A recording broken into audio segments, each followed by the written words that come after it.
Hello students, good morning. कैसे हैं आप लोग? बढ़िया, वेरी गुड। तो जैसा कि हम लोग कंटिन्यू 12th पढ़ रहे थे, ठीक है ना, तो आज हम लोग बड़ा ही इंटरेस्टिंग चैप्टर है ह्यूमन रिप्रोडक्शन, वो स्टार्ट करेंगे, है ना, और उसको कंटिन्यू पढ़ेंगे। इसमें बहुत सारे चीज़ें हैं जो हम नई नई ट्रिक्स से पढ़ेंगे, है ना, मज़ा आएगा पूरा। तो चैप्टर चलते हैं जरा, ह्यूमन रिप्रोडक्शन, यार, है ना, ह्यूमन रिप्रोडक्शन, ठीक है, ह्यूमन रिप्रोडक्शन। अब बेटा ह्यूमन रिप्रोडक्शन की बात करेंगे, अगर ह्यूमन की बात करें, क्योंकि ह्यूमन का हमें रिप्रोडक्शन पढ़ना है तो हम ह्यूमन की बात करेंगे। तो ह्यूमन लिख दिया हमने, ह्यूमन लिख दिया, ह्यूमन लिख गया है, तो ह्यूमन की बात हो गई क्या? हाँ, मतलब उस पर चर्चा करेंगे तो बात होगी ना। ह्यूमन बेटा, सबसे पहली बात, ह्यूमन क्या है? ह्यूमन यूनिसेक्सुअल है। कैसा है? यूनिसेक्सुअल। अब यूनिसेक्सुअल तो आप सबको पता ही होगा, है ना, जिसमें केवल एक ही सेक्स प्रेजेंट हो एक इंडिविजुअल में। ये नहीं कि केवल एक ही सेक्स प्रेजेंट हो, चाहे मेल हो चाहे फीमेल, ऐसा नहीं है ना, मतलब एक इंडिविजुअल में एक ही सेक्स प्रेजेंट है। बात समझ रहे हो? हाँ, पूरे वर्ल्ड में यह नहीं कि मेल प्रेजेंट है या तो फीमेल प्रेजेंट है, एक ही सेक्स, यूनिसेक्सुअल, है ना, कंफर्म, वेरी गुड, ओके। अब यूनिसेक्सुअल है, साथ ही साथ ये शो करता है वीवी पैरिटी। वीवी पैरिटी मतलब ह्यूमन किस में आता है? प्लासेंटल मैमल्स में। तो ये वीवी पैरिटी मतलब आप पढ़ चुके हैं। वीवी पैरस क्या होते हैं? जो यंग वंस को क्या करते हैं? Give rise to young ones, है ना। इसके बाद यूनिसेक्सुअल के साथ इनके पास सेक्सुअल डायमॉर्फिज्म भी है। सेक्सुअल डायमॉर्फिज्म,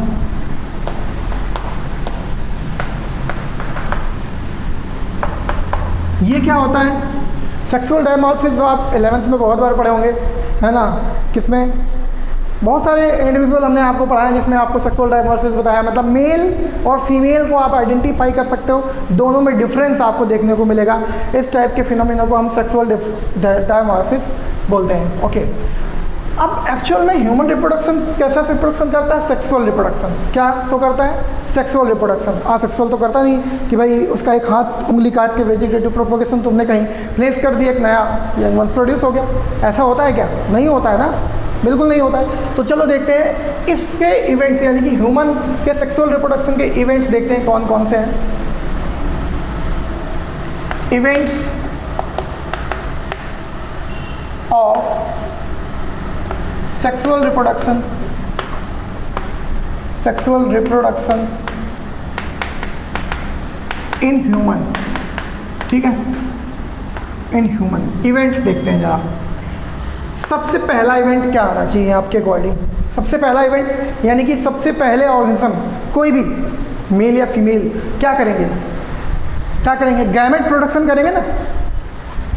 सबसे पहला आएगा गैमेटोजेनेसिस। गैमेटोजेनेसिस क्या आएगा बच्चा? गैमेटोजेनेसिस। और गैमेटोजेनेसिस का मतलब क्या होता है? Formation of gamete, formation of gametes, ठीक है। अब वो गैमेट जेनेसिस या गैमेट फॉर्मेशन के अकॉर्डिंग मेल और फीमेल में डिफरेंट होंगे। तो देखो, मेल स्पर्म प्रोड्यूस करता है, इसीलिए हम मेल में बोलते हैं इसको मेल। क्या करेगा? स्पर्मेटोजेनेसिस। क्या करेगा बच्चा? स्पर्मेटोजेनेसिस, ठीक है। अब बात आती है फीमेल की, यहाँ पे फीमेल कौन सा प्रोसेस करेगी? oogenesis, confirm. तो गैमेटोजेनेसिस हो गया। अब गैमेट फॉर्म हो गए हैं, तो गैमेट फॉर्म होने के बाद क्या होगा? मेल और फीमेल के बीच में क्या होना चाहिए? क्या होना चाहिए? मैटिंग होना चाहिए। मैटिंग होगा ना भाई, मैटिंग इसलिए होगा क्योंकि अब क्या करना है हमको? अब हमको मेल गैमेट को फीमेल गैमेट से मिलाना है ना। अब दो अलग अलग इंडिविजुअल है, तो उनके बीच में अगर कपलेशन नहीं होगा तो कैसे मिलेंगे, है ना, समझ रहे हो? Very good. तो अब सेकेंड क्या होगा? उसको हम लोग बोलते हैं इंसेमिनेशन। इंसेमिनेशन का मतलब क्या है बेटा? ट्रांसफर ऑफ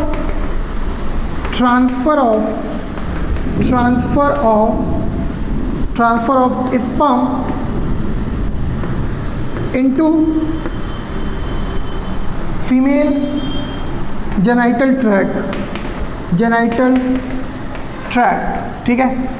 अब हम क्या करेंगे कि मैटिंग जब होगा तो क्या होगा, स्पर्म जो है वो फीमेल जेनाइटल ट्रैक्ट तक स्पर्म को इंसिमिनेट कर देंगे, है ना, फीमेल जेनाइटल ट्रैक्ट में पहुंच जाएंगे हम स्पर्म। थर्ड स्टेप क्या होगा, अब भाई स्पर्म आ गया है फीमेल जेनाइटल ट्रैक्ट में, और फीमेल जेनाइटल ट्रैक्ट में ओवम तो होगा ही, है ना, फीमेल जेनाइटल ट्रैक्ट में, यानी कि इनसाइड द फीमेल, है ना, तो वहाँ पे फीमेल होगा और मेल स्पर्म पहुँच गया, फीमेल गैमेट और मेल गैमेट क्या करेंगे, दोनों फ्यूज़ होंगे, तो उस प्रोसेस को क्या बोलते हैं। थर्ड होगा फर्टिलाइजेशन। क्या होगा बेटा, फर्टिलाइजेशन, फर्टिलाइजेशन, ठीक है। फर्टिलाइजेशन आप सभी पढ़ चुके हैं, बार बार ज़्यादा मत लिखो, है ना। क्या होता है, fusion of male and female gamete, fusion of male and female gamete and form zygote. क्या बना देंगे, जाइगोट। ओके, ये रिजल्ट है किसका, फर्टिलाइजेशन का। नेक्स्ट, अब फर्टिलाइजेशन हो गया, फर्टिलाइजेशन के बाद जाइगोट बन गया। अब जाइगोट के बाद क्या बने, अब बनेगा ब्लास्टुला। ब्लास्टुला एक्चुअल में ये थोड़ा सा अलग टर्म है ना। आप आगे डिटेल में हम ह्यूमन के जब एम्ब्रियोजेनेसिस को पढ़ेंगे उस समय आपको पता लगेगा कि ब्लास्टुला या ब्लास्टोसिस्ट क्या होता है। तो अगला जो फोर्थ नंबर आता है वो है डेवलपमेंट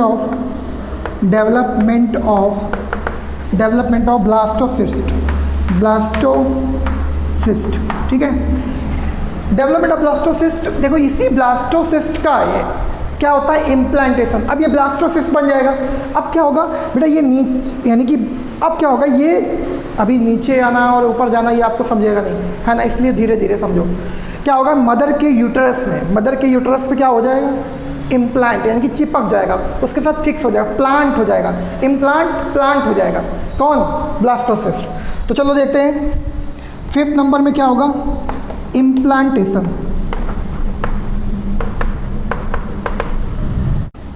क्या मतलब है इसका, अटैचमेंट ऑफ ब्लास्टोसिस्ट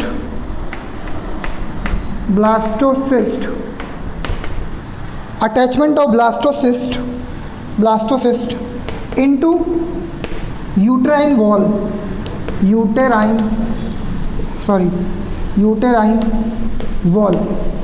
वॉल के साथ ये क्या करेगा, चिपक जाएगा। ठीक है बेटा। इसके बाद नेक्स्ट कौन सा स्टेप आएगा, अब अटैच हो गया। अब अटैच होने के बाद इसका क्या होगा, डेवलपमेंट, मतलब छोटा था अभी छोटा सा था, अब क्या होगा, धीरे धीरे बढ़ेगा, है ना। तो उस प्रोसेस को क्या बोलेंगे, जितने टाइम ये बड़ा होगा, मतलब जितना भी टाइम लेगा एक फुल यंग वंस बनने में, तो उसको क्या बोलेंगे, 6 नंबर हम यहाँ लिख देते हैं। 6 नंबर क्या है बेटा, जेस्टेशन या फिर हम इसी को बोलते हैं प्रेगनेंसी। क्या बोलते हैं बेटा, प्रेगनेंसी, है ना। अब ये जो भी टाइम टेक करेगा एक फुल यंग वंस बेबी बनने में, उसे हम प्रेगनेंसी बोलते हैं। मतलब यहाँ पे क्या होगा, डेवलपमेंट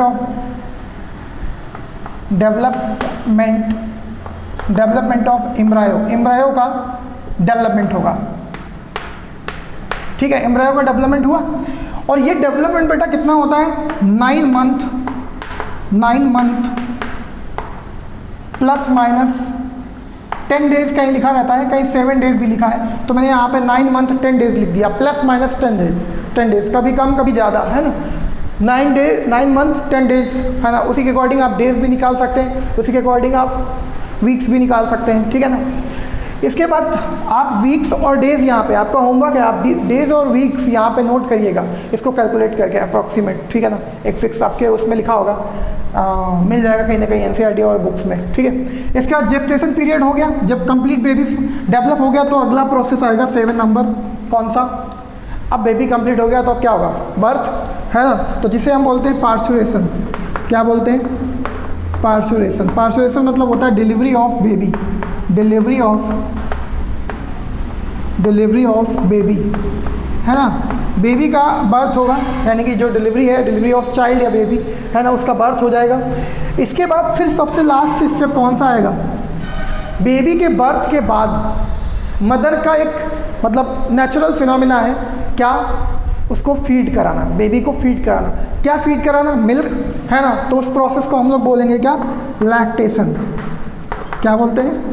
लैक्टेशन। मतलब फॉर्मेशन ऑफ मिल्क,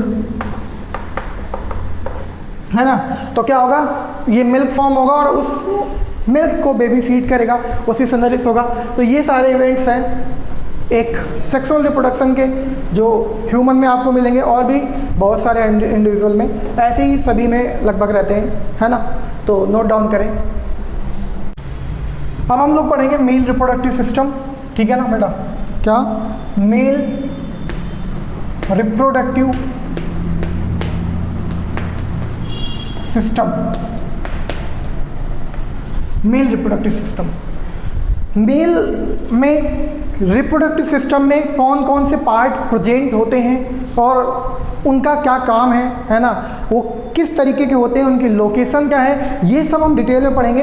बट उससे पहले एक चार्ट देख लेते हैं, ठीक है ना। चलिए देखते हैं। सबसे पहले एक चार्ट बनाते हैं। किसी भी इंडिविजुअल में दो टाइप के सेक्स ऑर्गन होते हैं। क्या होते हैं बेटा? दो टाइप के सेक्स ऑर्गन्स, ठीक है ना। फर्स्ट, पहला क्या है? Primary sex organ. Primary sex organ, ठीक है। प्राइमरी सेक्स ऑर्गन्स का मतलब होता है कि ये अगर ना हो तो यंग वंस को प्रोड्यूस करना पॉसिबल नहीं है। मतलब इनकी इंपॉर्टेंस बहुत ज़्यादा ज़रूरी है। प्राइमरी सेक्स ऑर्गन्स का होना बहुत ज़रूरी है, कंफर्म है ना। प्राइमरी सेक्स ऑर्गन्स कौन कौन से? जैसे कि अगर हम बात करें मेल में, तो मेल में क्या प्रेजेंट होगा बेटा? टेस्टिस, ये एक प्लूरल वर्ड है, ठीक है ना। टेस्टिस सिंगुलर वर्ड होता है, टेस्टिस हो गया। और अगर हम फीमेल की बात करें तो फीमेल में क्या होता है? ओवरी, ठीक है, ओवरीज, ठीक है। दो इनका नंबर होता है, दो भी इनका, ठीक है। तो ये प्राइमरी सेक्स ऑर्गन है। इससे टेस्टिस क्या करते हैं? स्पर्म प्रोड्यूस करते हैं, और ओवरी क्या करती है? ओवम प्रोड्यूस करती हैं, ठीक है। तो मेन इंपॉर्टेंट काम तो इन्हीं का है। स्पर्म ओवा नहीं होगा तो फर्टिलाइजेशन कैसे होगा? फर्टिलाइजेशन कैसे होगा तो यंग वंस कैसे आएगा, है ना। चलो, अब इनके काम क्या है? प्राइमरी सेक्स ऑर्गन्स के दो काम मोस्ट इंपॉर्टेंट हैं। पहला है प्रोडक्शन ऑफ गैमेट। ये गैमेट प्रोड्यूस करते हैं, पहला फर्स्ट काम। दूसरा काम क्या है? दूसरा काम है प्रोडक्शन ऑफ हार्मोन्स, ठीक है, या सेक्स हार्मोन। सेक्स हार्मोन को भी प्रोड्यूस करते हैं ये, ठीक है। जैसे कि एस्ट्रोजन, एस्ट्रोजन मान लेते हैं यहाँ पे। जैसे कि फीमेल्स में, अभी तो हम मेल्स पढ़ रहे हैं मेनली, तो हमने यहाँ पे फीमेल लिख दिया है, ओवरीज डजंट मैटर। तो यहाँ पे हम सिर्फ मेल के बारे में पढ़ेंगे। एंड्रोजन में ब्रैकेट में लिख देंगे टेस्टोस्टेरोन, ठीक है। ये हार्मोन्स होते हैं जो मेल में प्रोड्यूस होते हैं, और मेल रिप्रोडक्टिव सिस्टम पढ़ रहे हैं।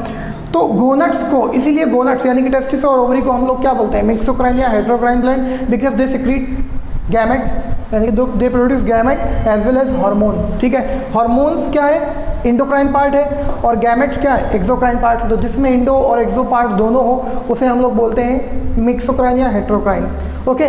चलो, अब देखते हैं सेकेंडरी सेक्स ऑर्गन। क्या देखेंगे बेटा? सेकेंडरी सेक्स ऑर्गन,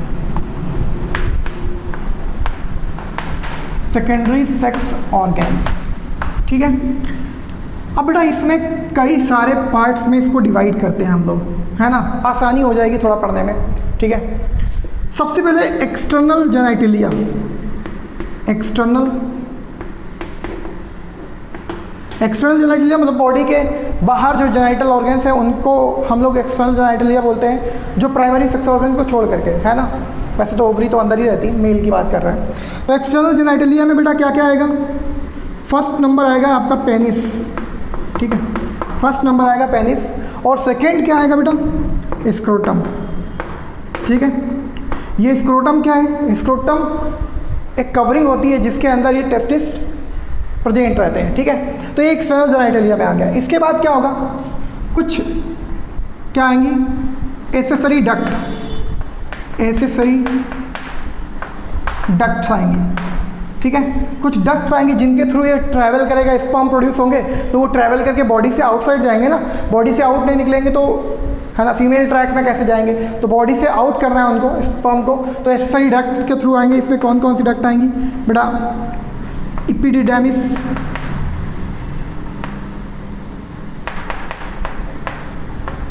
एपिडिडाइमिस हो गया, वास डिफरेंस हो गया, वास डिफरेंस हो गया। थर्ड नंबर पे एजाकुलेटरी डक्ट हो गया, एजाकुलेटरी डक्ट हो गया, ठीक है। फोर्थ नंबर पे यूरेथ्रा हो गया, क्या हो गया?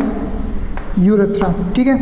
और जैसा कि आपको पता है कि मेल, नहीं पता होगा तो जान लीजिए, है ना, मेल रिप्रोडक्टिव सिस्टम में मेल बॉडी में सिंगल पोर होता है for the urination as well as gamete release out, ठीक है ना। स्पर्म के रिलीज के लिए वही पोर यूज़ होता है और वही पाथवे यूज़ होता है, सेम किसके लिए? यूरिन पास आउट के लिए, ठीक है ना। इसीलिए मेल में यूरोजेनाइटल सिस्टम एक साथ बोला जाता है, यूरोजेनाइटल मतलब जेनेटिक पार्ट भी वही है और यूरिनरी पार्ट भी वही है। फीमेल में यूरो अलग पार्ट होता है और जेनाइटल पार्ट अलग होता है, कंफर्म? ओके। अब डक्ट हो गई, तो अब क्या आएगा? Accessory glands. एसेसरी ग्लैंड इसलिए कि ये क्या करती हैं, ये इस जो टेस्टिस में स्पर्म फॉर्म हो रहे हैं उनको आसानी से बाहर ले जाना है उनको उस पाथवे के थ्रू, है ना, उनमें कुछ ना कुछ हेल्प करेंगी वो, कंफर्म, या यूरिन पास आउट करने में या स्पर्म पास आउट करने में हेल्प करेंगी। तो ऐसी कुछ ग्लैंड्स हैं जिन्हें हम लोग बोलेंगे एसेसरी ग्लैंड, किसकी? रिप्रोडक्टिव ट्रैक की एसेसरी ग्लैंड्स हैं, ठीक है। कौन कौन सी? First one is a seminal vesicle, seminal vesicle. Second one is a prostate gland, prostate gland. Third one is a Cowper's, Cowper's oblique bulbourethral gland, bulbourethral gland, ठीक है। तो ये तीन ग्लैंड्स यहाँ पे इंपॉर्टेंट है। तो आपको कंफर्म समझ में आएगा कि प्राइमरी सेक्स ऑर्गन क्या है और सेकेंडरी सेक्स ऑर्गन्स कौन कौन से हैं, है ना। नोट डाउन करें चार्ट, फिर हम डिटेल में पढ़ते हैं। तो स्टूडेंट, सबसे पहले हम लोग टेस्टिस के बारे में पढ़ेंगे। तो हम सबसे पहले यहाँ पे हेडिंग डाल देते हैं टेस्टिस, ठीक है। टेस्टिस, इनका सबसे पहले हम कोई ऑर्गन्स पढ़ते हैं तो उसके पहले हम उसका लोकेशन पढ़ते हैं, ठीक है, उसका शेप एंड साइज पढ़ते हैं, ठीक है, और किस तरीके का उसका फंक्शन है वो सारी चीज़ें पढ़ते हैं। तो हम देखते हैं यहाँ पे सबसे पहले हम इसका लोकेशन देखते हैं। लोकेशन, लोकेशन अगर हम बात करें टेस्टिस की तो extra outside the abdomen, outside of abdomen. Abdomen यानी कि जो एब्डोमिनल कैविटी है, ये दिख रहा है एब्डोमिनल कैविटी, इसके बाहर होते हैं, मतलब बॉडी के बाहर, आउटसाइड द एब्डोमिनल कैविटी। उसका कोई ना कोई रीज़न होगा, आगे हम उसको पढ़ेंगे। आउटसाइड द एब्डोमेन, इसका मतलब क्या हो, इसको हम बोल सकते हैं एक्स्ट्रा एब्डोमिनल, एक्स्ट्रा एब्डोमिनल। तो टेस्टिस कैसे होता है? एक्स्ट्रा एब्डोमिनल, ठीक है। वन पेयर होते हैं, वन पेयर मतलब 2 नंबर, ठीक है। और inside the scrotum, inside the scrotum, scrotum एक पतली स्किन की कवरिंग होती है इसी के ऊपर, जिसे हम स्क्रोटम बोलते हैं। तो इनसाइड द स्क्रोटम हो गया, ठीक है। एक वन पेयर हो गया, लोकेशन पता चल गई। अब क्या होता है, एक्स्ट्रा एब्डोमिनल की बात करते हैं यहाँ पे। बॉडी के आउटसाइड टेस्टिस का होना क्यों जरूरी है? भाई बॉडी के इनसाइड भी हो सकते थे, आउटसाइड ही क्यों? तो देखो यहाँ पे सबसे पहले तो एक्स्ट्रा एब्डोमिनल का रीज़न, एक्स्ट्रा एब्डोमिनल टेस्टिस, ठीक है। उसका रीज़न क्या है? उसका रीज़न ये है कि sperm maturation require lower temperature, ठीक है। मतलब स्पर्म मैचुरेशन कब होगा? जब हमारी बॉडी के कोर टेम्परेचर से उनका टेम्परेचर कम रहेगा, है ना। जैसे इसीलिए क्या होता है कि testis has 2 to 2.5 degree Celsius lower temperature lower temperature than the core body temperature। बेटा आउटसाइड होने का एक मतलब है कि अगर बॉडी से बाहर रहेंगे तो जो बॉडी का कोर टेम्परेचर है उससे उन टेस्टिस का टेम्परेचर कैसा रहेगा, कम रहेगा, इसीलिए वो बॉडी के आउटसाइड होते हैं, है ना। तो टेस्टिस हैज़ 2 to 2.5, है ना, 2 से लेकर के 2.5 लगभग डिग्री सेल्सियस टेम्परेचर क्या होता है उनका, कम रहता है। और ये क्यों कम रहता है, क्योंकि sperm maturation require lower temperature than the body temperature. अब क्या होता है कि कई जगह लोग बहुत ज़्यादा हीट वाली जगह पे काम करते हैं, है ना, और भी कई सारे रीज़न हैं जिसकी वजह से स्पर्म प्रोडक्शन या स्पर्म काउंट लो हो जाता है। जब ज़्यादा हीट उन एरियाज़ पे रहेगी, यानी कि टेस्टिस के पास ज़्यादा हीट रहेगी, तो क्या होगा, स्पर्म का मैच्योरेशन कम होगा, जिससे स्पर्म काउंट कम हो जाएगा, ठीक है ना। तो इस तरीके से अब क्या होता है, कुछ ऑर्गेनिज्म ऐसे भी हैं बेटा, है मैमल्स, लेकिन कुछ ऑर्गेनिज्म ऐसे भी हैं जिनकी बॉडी के इनसाइड ही क्या होते हैं, टेस्टिस। जरा उनके ऊपर पढ़ लेते हैं हम लोग यहाँ पे। इंट्रा एब्डोमिनल टेस्टिस कौन कौन से एनिमल है,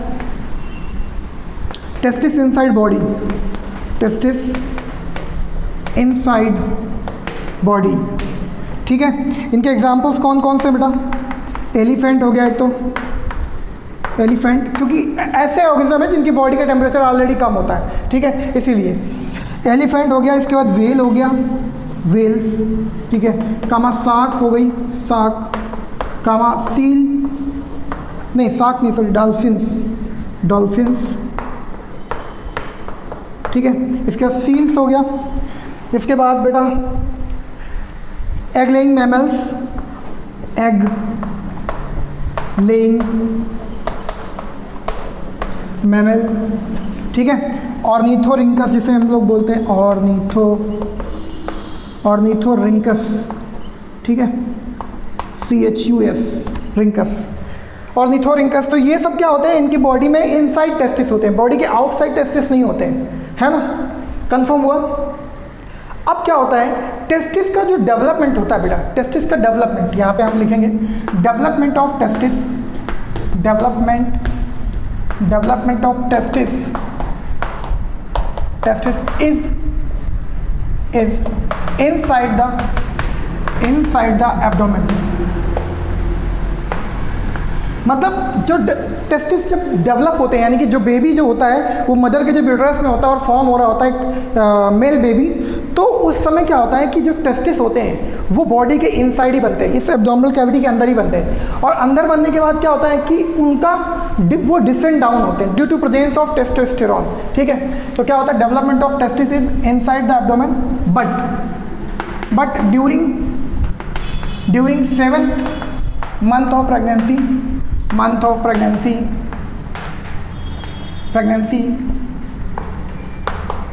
they descend down,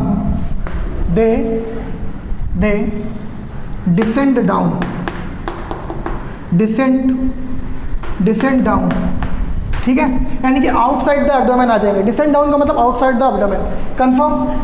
अब अगर बाई चांस ये डाउन नीचे नहीं आ पाए, यहाँ पे लिख सकते हैं इन द प्रेजेंस ऑफ, यहाँ पे लिख सकते हैं प्रेजेंस ऑफ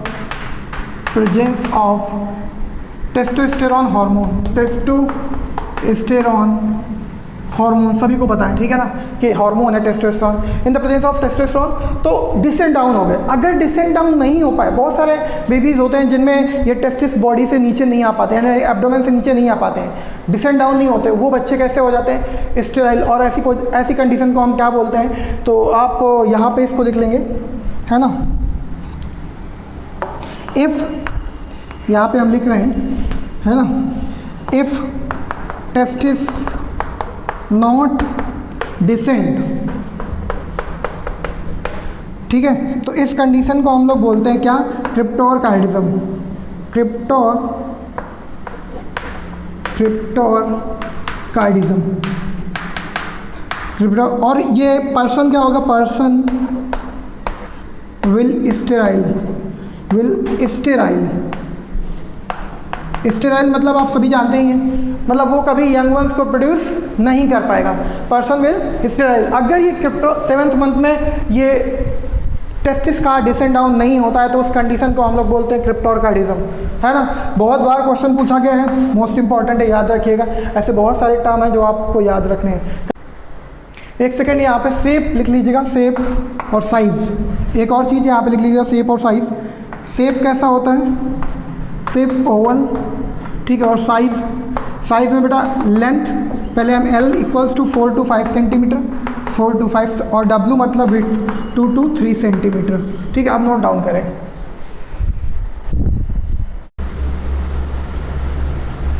अब हम लोग एक्सटर्नल स्ट्रक्चर पढ़ेंगे बेटा। एक्सटर्नल स्ट्रक्चर किसका? टेस्टिस का। टेस्टिस का हम लोग एक्सटर्नल स्ट्रक्चर, एक्सटर्नल स्ट्रक्चर, ठीक है। एक्सटर्नल स्ट्रक्चर अगर हम देखें तो हम सबसे पहले एक थोड़ा सा आपको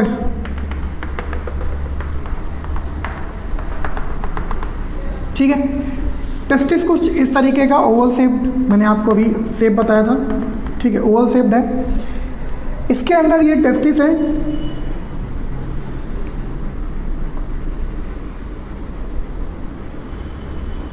ठीक है बेटा। टेस्टिस के बाहर 3 लेयर रहती है। सबसे पहले तो हम बात करते हैं, ये जो डॉटेड लाइन बनाई है, इस डॉटेड लाइन को हम लोग बोलते हैं स्क्रोटम। क्या बोलते हैं? स्क्रोटम।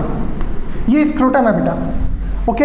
और स्क्रोटम के साथ लोअर एंड पे ये टेस्टिस क्या रहता है? कनेक्टेड रहता है।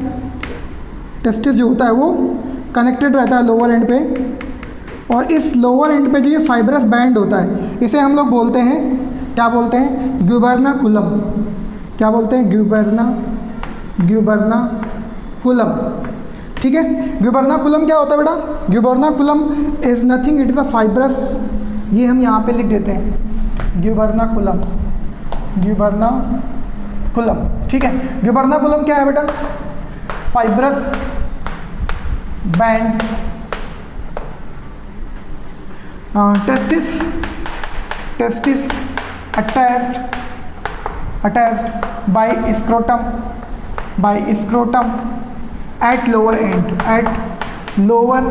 end, ठीक है। तो इस ग्यूबर्नाकुलम यानी कि जो फाइब्रस बैंड होता है, इसके थ्रू ये टेस्टिस जो होते हैं वो स्क्रोटम से अटैच रहते हैं, ठीक है। अब इस टेस्टिस के ऊपर 3 कवरिंग होती हैं, इसके जस्ट ऊपर, यानी कि टेस्टिस के ऊपर अंदर, मतलब टेस्टिस के अंदर ये जो कवरिंग देख रहे हो, इसके अंदर कट करेंगे तो वो लेयर भी मिलेगी आपको, आगे देखने को मिलेगा, ठीक है। ये मान लेते हैं ये लेयर जो है उसे हम लोग बोलते हैं, this layer is known as, सबसे अंदर है तो इसे बोलते हैं हम लोग टुनिका वेजाइनैलिस, टुनिका वेजाइनैलिस, सबसे अंदर जो दिख रही है, ठीक है, ये अंदर रहेगी। और अंदर जब हम टेस्टिस को कट करेंगे तो ये कुछ कंपार्टमेंट में के अंदर भी रहेगी। तो टुनिका वेजाइनैलिस सबसे इनर है, ये अंदर है, ठीक है। टुनिका वेजाइनैलिस, इनके बारे में डिटेल में भी हम पढ़ेंगे। फिर इसके जस्ट ऊपर एक लेयर रहती है जो कंपार्टमेंट फॉर्म करती है, कंपार्टमेंट भी फॉर्म करती है ये जो लेयर देख रहे हो आप, इस लेयर को हम लोग बोलते हैं, सेकेंड लेयर है ये, यानी कि मिडिल लेयर, इसको हम लोग बोलते हैं टुनिका एल्बुजिनिया, टुनिका एल्बुजिनिया, ठीक है। ये क्या है? मिडिल लेयर है, मिडिल, ठीक है। इसके बाहर, सबसे बाहर कौन सी लेयर होती है? सबसे बाहर एक लेयर है,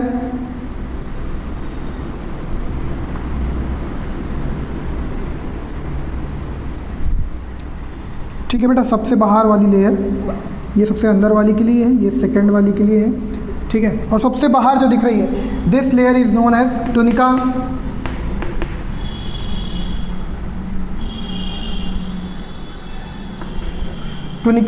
एक सेकंड, थोड़ी सी गलती हो गई, इसको आप वेस्कुलोसा कर लो, टुनिका वेस्कुलोसा, ठीक है, वेस्कुलर होती है ये। और ये है टुनिका वेजाइनैलिस, सबसे बाहर, ठीक है। तो ये आउटर हो गई, ओके। तो ये 3 लेयर हो गई यहाँ पे।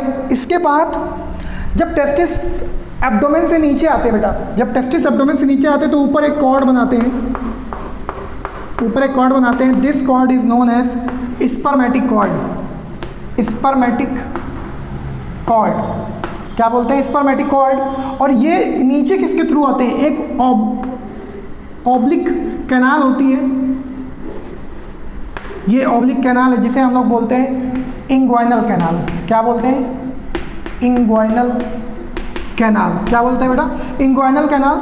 ये इंग्वाइनल कैनाल है, इसी के थ्रू टेस्टिस नीचे आए, डिसेंड डाउन, एब्डोमेन से नीचे जो जाते हैं टेस्टिस बॉडी के बाहर, वो इंग्वाइनल कैनाल के थ्रू जाते हैं, और स्पर्मेटिक कॉर्ड भी इसी के थ्रू जाती है। अब क्या होता है, ये जो स्पर्मेटिक कॉर्ड के साथ साथ यहाँ पे क्या आता है? ब्लड वेसल्स आती हैं। भाई ब्लड वेसल्स इसी इंग्वाइनल कैनाल के थ्रू एंटर होंगी, कामा लिम्फ वेसल्स, लिम्फ कामा नर्व्स। ठीक है, ये सारी की सारी चीज़ें इसी से एंटर होंगी स्पर्मेटिक कॉर्ड के थ्रू। इसके बाद बेटा यहाँ पे दो टाइप की मसल्स होती हैं, दो टाइप की मसल्स। एक मसल्स ये ऊपर से आती हैं, ऊपर से आ रही मसल्स, है ना, थोड़ा रेड से बना देते हैं इसको, है ना, आप सब गड़बड़ मत कर देना। ये ऊपर से जो मसल्स हैं ये आ रही है इस तरीके से नीचे, और इसको कवर करेंगी, है ना, दीज मसल्स। इन मसल्स को हम लोग क्या बोलते हैं? यहाँ पे दो टाइप की मसल्स मैंने बताई, तो ये जो ऊपर की तरफ से आ रही इंग्वाइनल कैनाल, इन्हें बोलते हैं हम लोग cremaster muscles. CRE cremaster muscles. ठीक है, और दूसरी जो मसल्स होती हैं वो यहाँ पे प्रेजेंट रहती हैं ऑलरेडी, दीज मसल्स। ठीक है, ये जो मसल्स दिख रही हैं, इन मसल्स को हम लोग बोलते हैं डॉर्टस मसल्स।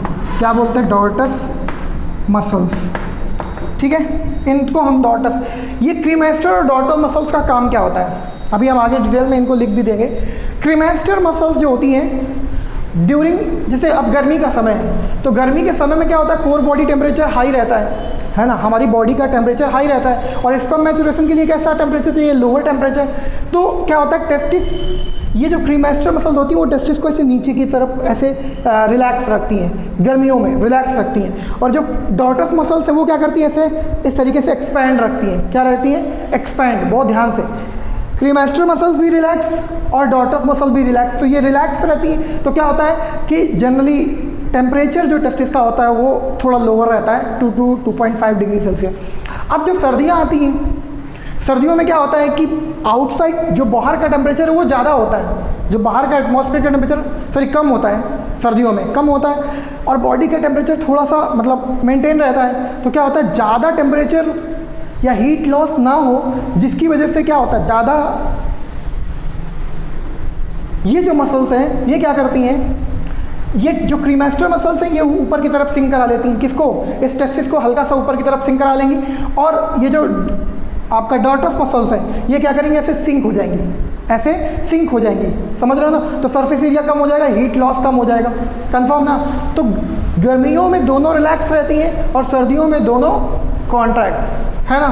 कंफर्म। स्पर्मेटिक कॉर्ड पता ही चल गया, स्पर्मेटिक कॉर्ड और ये इंग्वाइनल कैनाल, स्पर्मेटिक कॉर्ड के through blood vessels, lymph, nerves और क्रीमेस्टर मसल सब इसी इंग्वाइनल कैनाल के थ्रू आती हैं। और इस इंग्वाइनल कैनाल के ऊपर यहाँ पे इंग्वाइनल लिगामेंट होते हैं। क्या होते हैं? Inguinal ligament, inguinal ligament. ठीक है, मतलब कुछ इस एरिया में इंग्वाइनल लिगामेंट्स होते हैं। तो इंग्वाइनल कैनाल जो होती है वो ऑब्लिक होती है। कैसी होती है? ऑब्लिक। ठीक है, ऑब्लिक होती है, और इसी के थ्रू ये टेस्टिस डिसेंड डाउन होते हैं, है ना? तो ये डायग्राम में तो आपने पढ़ लिया। अब हम लोग इसको थोड़ा सा लिख लेते हैं, देखते हैं इंग्वाइनल कैनाल को सबसे पहले। अब यहाँ पे एक चीज़ और गुबैना कलम के बाद लिख लेना, क्या कि left testis slightly lower than right testis.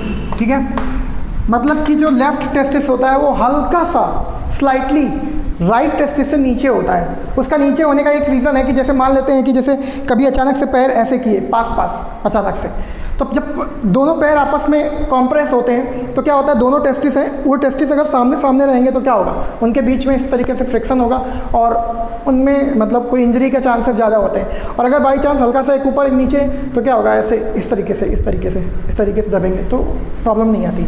ठीक है, दूसरा लिखते हैं inguinal canal. Inguinal canal. Inguinal canal की बात करें तो बेटा क्या होता है,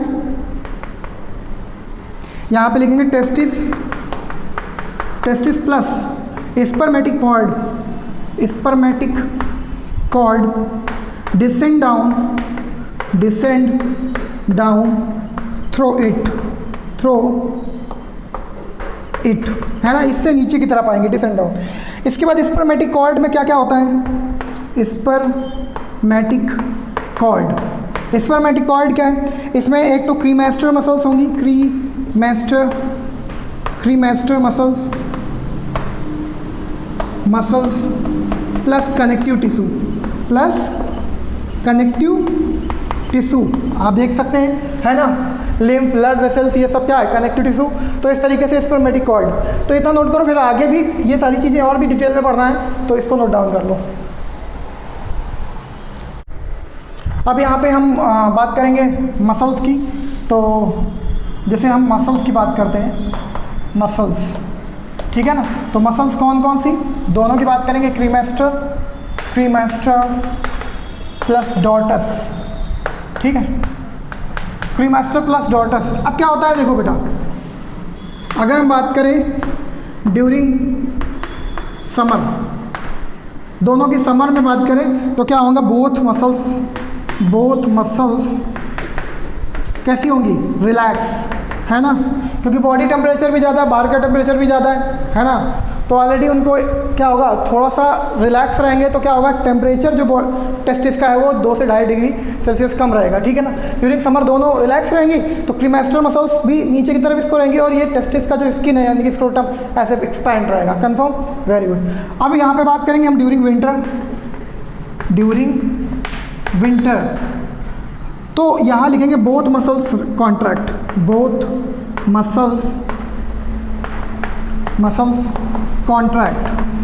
दोनों मसल्स कॉन्ट्रैक्ट होती हैं। अब कौन कौन सी क्या करती हैं, जैसे कि अगर बात करें क्रीमेस्टर की, क्रीमेस्टर क्या करेगी, पुल अपवर्ड टेस्टिस, ठीक है, टेस्टिस को ऊपर की तरफ, अपवर्ड मतलब एब्डोमेन की तरफ पुल करेंगी। और यहीं पे अगर हम डॉर्टस मसल्स की बात करें तो क्या होगा इसमें, सिंक, ये क्या करेंगी, सिंक स्क्रोटम को सिंक करेंगे। सिंक स्क्रोटम लिखा है, स्क्रोटम आप नोट कर लीजिएगा, सिंक स्क्रोटम, जिससे क्या होगा, सरफेस एरिया क्या हो जाएगा, स्मॉल सरफेस एरिया, ठीक है, सरफेस एरिया कम होगा तो हीट लॉस कम होगा, है ना, टेम्परेचर मेंटेन रहेगा, तो इसको भी आप नोट कर लो। ओके, तो आज हम लोगों ने ह्यूमन रिप्रोडक्शन में टेस्टिस का एक्सटर्नल स्ट्रक्चर पढ़ा, टेस्टिस का जो लोकेशन है और शेप है, साइज़ है, ये सारी चीज़ें पढ़ी। टेस्टिस को डिसेंड डाउन कब होते हैं, क्यों होते हैं, उसका रीज़न क्या नहीं होते हैं, एक्स्ट्रा एब्डोमिनल, इंट्रा एब्डोमिनल, ये सारी चीज़ें आज हम लोग अप्रॉक्सीमेट एक्सटर्नल स्ट्रक्चर के बारे में कंप्लीट स्टडी कर लिया है। नेक्स्ट लेक्चर में हम लोग टेस्टिस के इंटरनल स्ट्रक्चर के बारे में स्टडी करेंगे, बहुत इंटरेस्टिंग है। आगे भी इसी तरीके से हम, इंटरेस्ट है ना, आपको इंटरेस्ट तो आएगा ही पढ़ने में, टेंशन नहीं लेना बिल्कुल भी, है ना। तो आगे भी नेक्स्ट लेक्चर में हम लोग इसके इंटरनल स्ट्रक्चर के बारे में बात करेंगे, फिर उसके बाद फीमेल रिप्रोडक्टिव सिस्टम की बात करेंगे, फिर उसके बाद गैमेट फंक्शन की बात करेंगे, फ्यूज़न की, और उसके बाद पोस्ट फर्टिलाइजेशन। Thank you.